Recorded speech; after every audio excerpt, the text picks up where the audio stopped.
শাশুড়িকে মা না বললে কি গুনাহ হবে? মহিলাদের নামাজরত অবস্থায় যদি আজান হয় তাহলে কি নামাজ পড়া চালু রাখা যাবে? নতুন ঘরে বসবাস করার আগে মিলাদ পড়ানো জায়েজ কিনা? গোসলখানা ও টয়লেট একসাথে থাকলে ওযু করলে হবে কিনা? গর্ভকালীন কোন আমল করলে নরমাল ডেলিভারি হবে? বাথরুমে কাপড় কাচার সময় বিসমিল্লাহ বলা যাবে কিনা? চেইনওয়ালা ঘড়ি পরে নামাজ পড়া কি নাজায়েজ জানালে উপকৃত হব। গোসলের পরে ভেজা চুল গামছা দিয়ে বেঁধে নামাজ আদায় করলে কি নামাজ হবে? আমি একজনের কাছে শুনেছি এরকম করলে নামাজ হবে না, বিষয়ে কিছু বলেন। আমি আমার মৃত পিতার নামে যাই সদকা করি তার সওয়াব কি আমিও পাবো? আমার মেয়ের পেটে থাকা অবস্থায় মুখে একটি দাঁত উঠেছে, এটি কোনো ভালো লক্ষণ নাকি খারাপ লক্ষণ? স্বামীর হুকুম ছাড়া বাবার বাড়ি যাওয়া যাবে কিনা? নিকট আত্মীয় যারা সুদ খায় তাদের বাড়িতে বেড়াতে যাওয়া যাবে এবং খাওয়া দাওয়া করা যাবে? চলুন তাহলে আমরা প্রশ্নোত্তর আলোকিত ভুবনে প্রবেশ করি। আপনি ফরাদ হোসেন আপনি লিখেছেন বাথরুমে কাপড় কাচার সময় বিসমিল্লাহ বলা যাবে কিনা?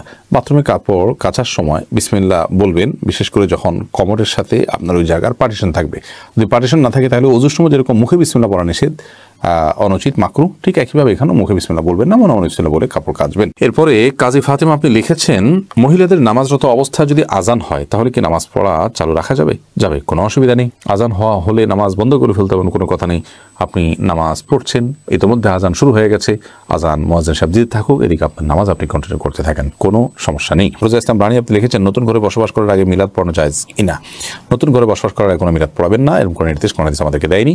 আপনি নতুন ঘরে ওঠার সময় বিসমিল্লাহ বলে আল্লাহর নাম নিয়ে উঠে যাবেন, এর জন্য আলাদা কোনো আনুষ্ঠানিকতা আপনাকে করতে হবে, কোনো বাধ্যবাধকতা নয়। হ্যাঁ, আশপাশের লোকজন বা এলাকার মানুষ কিংবা আত্মীয় স্বজনকে ডেকে আপনি দাওয়াত খাওয়াতে চান আপনার খুশি একটা উপলক্ষে, সেটা সম্পূর্ণ আপনার ব্যাপার, শরীয়তের কোনো বিশেষ নির্দেশ নাই। আর এর জন্য মিলাদের আয়োজন করতে হবে কোনো নির্দেশ ইসলাম আমাদেরকে করেনি। শিরিনা বেগম আপনি লিখেছেন পুরুষের কি রূপার আংটি পড়তে পারবে? জি, পুরুষের রূপার আংটি পড়তে পারবে এবং এটি বিভিন্ন বর্ণনা দ্বারা সাব্যস্ত হয়েছে। এরপরে নুসরাত মাহি আপনি লিখেছেন আমি আমার মৃত পিতার নামে যাই সাদকা করি তার সওয়াব কি আমিও পাবো? আপনার মৃত পিতার নামে যে সাদকা আপনি করবেন, আশা করা যায় আল্লাহ রাব্বুল আলামিন আপনাকেও এক্সট্রা হিসাবে তার সাদকার সওয়াব দিবেন। কারণ আপনি যেহেতু পরিশ্রম করেছেন, আপনি যেহেতু কষ্ট করেছেন, আল্লাহ রাব্বুল আলামিন সেজন্য আপনাকে বঞ্চিত করবেন না। কারণ আল্লাহ রাব্বুল আলামিন কাউকে তার পরিশ্রমকে পণ্ড বা ব্যর্থ হতে দেন না, যতক্ষণ পর্যন্ত সেটি আল্লাহ সন্তোষের জন্য হবে এবং সঠিক নিয়মে হবে। এরপর জেসমিন আক্তার আপনি লিখেছেন গোসলখানা ও টয়লেট একসাথে থাকলে ওযু করলে হবে কিনা? বাসা যদি গোসলখানা এবং টয়লেট একসাথে থাকে সেক্ষেত্রে ভেতরে ওযু করলে ওযু হয়ে যাবে, কিন্তু উত্তম হলো কমোড এবং টিপের মাঝে কোনো পার্টিশন না থাকলে, আড়াল না থাকলে সেক্ষেত্রে বাইরে ওযু করবেন, এটা হলো উত্তম। কিন্তু যদি ভিতরে ওযু করেন তাতে ওযু হয়ে যাবে, কোনো অসুবিধা নেই ইনশাআল্লাহ। মাই হামাদ আপনি লিখেছেন গর্ভকালীন কোন আমল করলে নরমাল ডেলিভারি হবে? গর্ভকালীন সময় এরকম কোনো বিশেষ আমলের কথা কোনো হাদিসে বলা হয়নি যে আমল করলে নরমাল ডেলিভারি হবে। তবে হ্যাঁ, গর্ভ যাতে নরমাল ভাবে হয়, অপারেশন করতে না হয়, সেজন্য আল্লাহর রহমতের কাছে আপনি সাধারণভাবে দোয়া করতে পারেন। আর দান এবং সাদাকা এটা মানুষকে কঠিন কোনো পরিস্থিতি থেকে উত্তরের পথ দেখায়, বিধায় এরকম পরিস্থিতিতে আপনি কিছু দান সাদাকা করতে পারেন এবং বিশেষভাবে ইস্তেগফার, দুরূদ সহ যে আমলগুলো বান্দার খুব কঠিন সিচুয়েশনে পড়লে আল্লাহ তাআলা তার জন্য বিষয়টিকে সহজ করেন, সে আমলগুলো আপনি বেশি বেশি করে করবেন, আল্লাহ তাআলার কাছে সাধারণভাবে দোয়া করতে থাকবেন। এছাড়া সুনির্দিষ্ট কোনো দোয়া বা আমল কোন হাদিস আমাদেরকে শেখায়নি যেটার মাধ্যমে নরমাল ডেলিভারি হবে। এক নিমিষে এই আইডি থেকে আপনি লিখেছেন মেয়েদের পায়ে কি স্বর্ণের নূপুর পরা যাবে? যাবে, কোনো অসুবিধা নেই। মেয়েরা স্বর্ণ বা রূপা যে কোনোটি পড়তে পারে, তো সেক্ষেত্রে স্বর্ণের রূপুর পড়বেন না রূপার নূপুর পড়বেন সেটা আপনার বিষয়। স্বর্ণ এবং রূপা এটা শরীরের কোনো অঙ্গ প্রত্যঙ্গে পড়তে নিষেধ, এমন কোনো কথা নেই। বিধায় মেয়েরা মাথায়, হাতে, কানে যেরকম স্বর্ণ পড়তে পারেন ঠিক একভাবে পায়ে নূপুর হিসাবে স্বর্ণ ব্যবহার করতে পারেন, কোনো অসুবিধা নেই। মিথিলা মলি আপনি লিখেছেন রাস্তার পাশে কবরস্থান থাকলে নাপাক অবস্থায় গেলে কি গুনাহ হবে?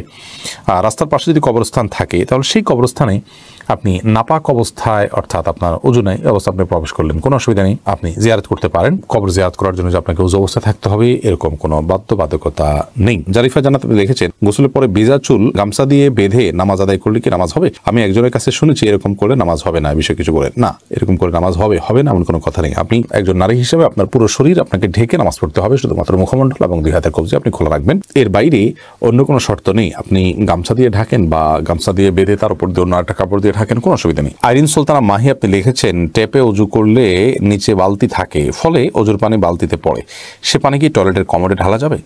ঢালা যাবে, কোনো অসুবিধা নেই, বরং ঢালাটাই উত্তম।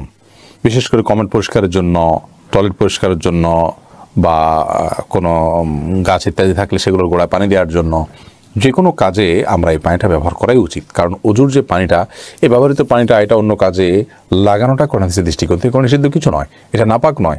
আর এটা আমরা হয়তো এটার মাধ্যমে পবিত্রতা অর্জন করতে পারবো না, কিন্তু অন্য যে কোনো কাজে আমরা ব্যবহার করতে পারবো। ধরুন কমোড পরিষ্কার করা কিংবা বাথরুমের ভেতরের অংশ পরিষ্কার করার জন্য পানি ঢালতে পারি, কোনো অসুবিধা নেই, কারণ এই পানিটা নাপাক নয়। সৈয়দ আবু হায়দার আপনি লিখেছেন চেইনওয়ালা ঘড়ি পরে নামাজ পড়া কি নাজায়েজ, জানালে উপকৃত হব।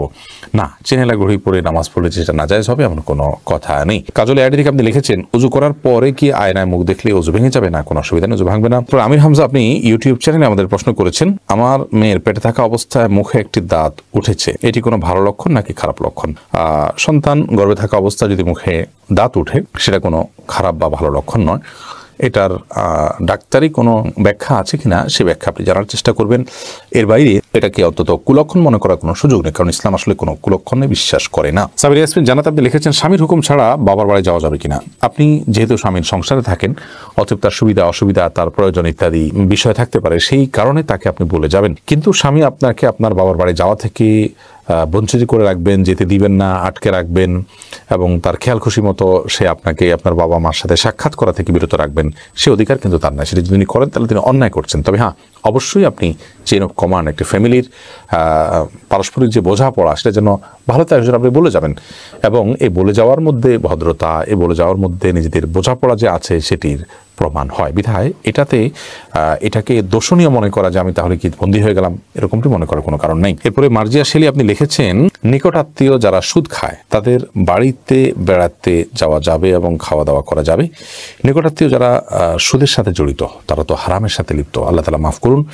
এই সুদের সাথে জড়িত হলে, হারামের সাথে যদি লিপ্ত থাকে, তাদের উপার্জন শুধুই হারাম হয়, তাহলে সেক্ষেত্রে তাদের বাড়িতে আপনি যেতে পারেন, কিন্তু তাদের খাওয়া দাওয়াটাকে কৌশল আপনি অ্যাভয়েড করবেন। আর যদি তাদের অন্যান্য হালাল উপার্জন থাকে তাহলে সেক্ষেত্রে হালাল উপার্জন পরিমাণ বেশি থাকলে আপনি সেখানে খেতে পারেন। আর যদি হারাম উপার্জন পরিমাণ বেশি থাকে, হালাল উপার্জন পরিমাণ কম থাকে, তাহলে খাবেন না।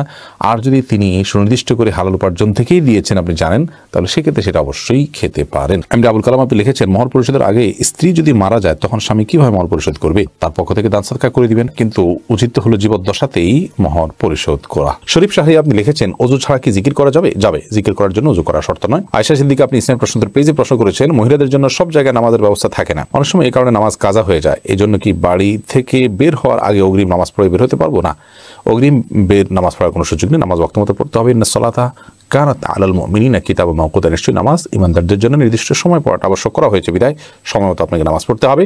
বাড়ি থেকে বের হওয়ার আগে আপনাকে অগ্রিম নামাজ পড়ার কোনো সুযোগ নেই। তবে হ্যাঁ, যেখানে যাচ্ছেন সেখানে নামাজের ব্যবস্থা যদি না থাকে আপনি ব্যবস্থা করে নেবেন, প্রয়োজনে রাস্তার এক পাশে দাঁড়িয়ে যাবেন, কোনো একটা ফাঁক ফোকর আপনি দাঁড়িয়ে যাবেন, কিন্তু আপনাকে অবশ্যই নামাজ পড়তে হবে সময় মতো। এরপরে কবির হোসেন আপনি লিখেছেন শাশুড়িকে মা না বললে কি গুনাহ হবে যদি তিনি কষ্ট পান? শাশুড়িকে মা বললে তো গুনাহ হবে না, কারণ এটা তো আপনি গর্ভধারণকারিণী মা হিসাবে তাকে আপনি মা সম্বোধন করছেন, এটা সম্মানসূচকভাবে মা হিসাবে আপনি তাকে আখ্যায়িত করছেন। কারণ আপনি আপনার মায়ের নাম যেখানে সেখানে লিখতে হয় সেখানে শাশুড়ির নাম কোথাও লেখেন না, তার মানে আপনি তাকে আপনার গর্ভধারণকারিণী মা হিসাবে স্বীকৃতি দিচ্ছেন না, বিধায় তাকে মা বলাতে কোনো অসুবিধা নেই। বললে তিনি কষ্ট পান তাহলে সেক্ষেত্রে এরকম তো হওয়ার কথা নয়। যদি এরকম হয় তাহলে সেক্ষেত্রে আপনি বলবেন না। আপনি লিখেছেন প্রশ্নে শাশুড়িকে মা না বললে কি গুনাহ হবে? না বললে তো কোনো গুনাহ হবে না। আপনি প্রশ্ন করার কথা যে মা বললে কি গুনাহ হবে কিনা, না বললে তো গুনার কিছু না। আপনি শাশুড়িকে আন্টি বলেন বা অন্য কিছু বলেন, তাতে কোনো অসুবিধা নেই।